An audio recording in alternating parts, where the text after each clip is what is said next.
Bonjour, et comme vous l'avez vu sur la vignette aujourd'hui, la recette des crêpes mais sans grumeaux et de façon express. Oui, pas besoin d'attendre pour que votre pâte repose. Allez, je vous montre le secret, enfin si on peut dire, de cette recette juste après le générique.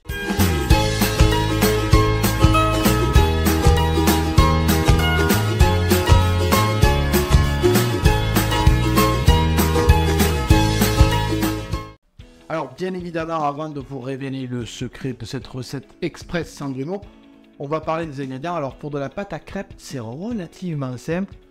Vraiment, on fait basique. Alors, pas de sucre dans cette pâte à crêpes parce que c'est une pâte à crêpes qui est prévue pour les plats salés et les plats sucrés. Allez, je vous montre ça. Alors, dans ces ingrédients, vous retrouvez 500 g de farine, un demi-litre d'eau, un demi-litre de lait. Alors, si vous voulez, vous pouvez ne mettre que du lait, la recette sera un peu moins légère, si on peut dire. 5 œufs et une grosse pincée de sel. Pour les œufs, si jamais vous faites une recette coupée à moitié, parce que vous n'avez pas besoin d'autant de crêpes que moi, mettez 3 œufs. C'est tout ce dont vous aurez besoin. Allez, je vous montre maintenant le secret. Le secret, il est là. Oui, en fait, on va faire le mélange avec un blender. Et l'avantage de le faire avec le blender, c'est qu'effectivement, tous les grains d'amidon contenus dans la farine seront mélangés à très haute vitesse avec le lait et les œufs. Je vais vous montrer ça. Ce qui fait qu'effectivement, vous n'aurez pas de grumeaux. Et comme tous ces grains d'amidon seront bien mélangés, il n'y aura pas besoin de temps d'attente pour faire vos crêpes. Donc vous allez voir, le protocole est très simple. Bien évidemment, il faut avoir un blender. C'est la base. Ou alors quelque chose pour mélanger, comme un pied mixeur. Enfin, il faut pouvoir mélanger à haute vitesse. Donc effectivement, tout cela va se passer au niveau du mixeur. Vous voyez que j'ai déjà mis les liquides. Je mets le sel à l'intérieur. Je vais mettre mes 5 œufs.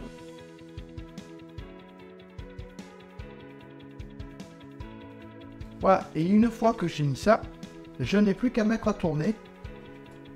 Alors pas forcément une vitesse très haute, hein. Du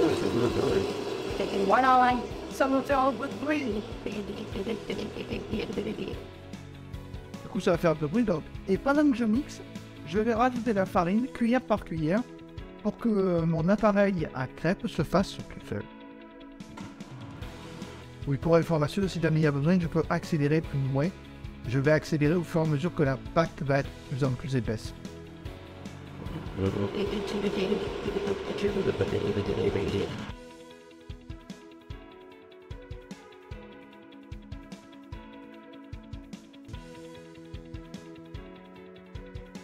Alors, maintenant que cette partie recette est terminée, je vais faire des crêpes dans la poêle spécialisée, effectivement une crêpière.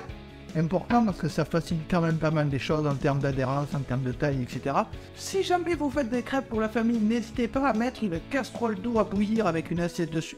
Comme ça, vous posez vos crêpes dessus et elles restent chaudes, le temps qu'on puisse les faire et les manger. Oui, parce qu'on va pas se mentir, il y en a toujours un qui fait les crêpes, les autres qui mangent à vitesse grand V, et le temps que vous en fassiez une, il leur en faut une autre, cela, et ça s'arrête pas. Non, là, je m'écarte. Donc, cette partie recette est terminée. Maintenant, je vais prendre juste quelques minutes pour ceux qui veulent, les autres, je vous dis au revoir, quelques minutes pour vous expliquer pourquoi dans cette recette il n'y a pas de grumeaux et d'ailleurs, qu'est-ce que c'est que ces grumeaux. Pour bien comprendre pourquoi des grumeaux se forment, il faut déjà savoir que la farine est une poudre faite à partir de grains de blé. Oui, soit vous ne le saviez pas, soit c'est un rappel, toujours est-il qu'on utilise ces graines et donc les réserves qu'elles contiennent pour fabriquer cette farine. Il faut savoir que chez les végétaux, le métabolisme autotrophe qui est le leur, oui, vous trouverez des vidéos sur la chaîne là-dessus, leur permet de fabriquer des liaisons chimiques à partir de l'énergie lumineuse. Et donc, ils vont stocker toutes ces liaisons chimiques à l'aide de l'amidon.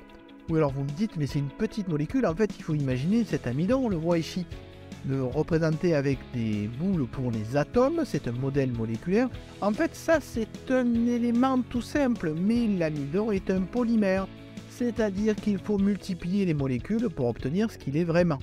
Donc vous le voyez, c'est une très grosse molécule, une sorte de longue ligne qui va pouvoir s'enrouler sur elle-même.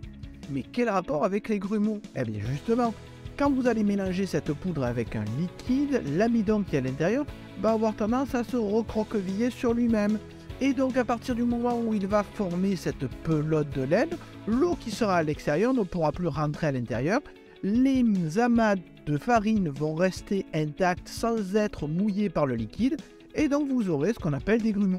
D'où l'intérêt de mélanger la farine avec le liquide pendant que ce liquide est brassé à haute vitesse. Oui, parce qu'effectivement, en faisant ceci, vous faites tomber votre farine dedans. Elle se délaye au fur et à mesure et n'a pas la possibilité de se recroqueviller sur elle-même. Et donc, pas de grumeaux. Donc vous le voyez, on explique scientifiquement comment on peut éviter des grumeaux dans une recette. Donc je répète le principe, on mélange la farine dans le liquide tout en veillant à ce que ce liquide soit propulsé à haute vitesse pour que l'amidon de la farine ne puisse pas se recroqueviller sur lui-même et donc devenir imperméable au solvant. Donc maintenant que vous avez compris, tout est parfait. J'espère que vous avez apprécié cette recette, que vous mettrez un petit pouce bleu, que vous abonnerez, que je vous reverrai pour la prochaine recette, sûrement à base de crème d'ailleurs, puisque maintenant j'ai des trucs à en faire. Je vous dis au revoir, à bientôt, et n'oubliez pas, quand c'est fait maison, c'est fait avec passion. Oui, en plus, celle-là, elle n'est pas trop mal de recette, parce qu'il n'y a pas trop de vaisselle. Hein.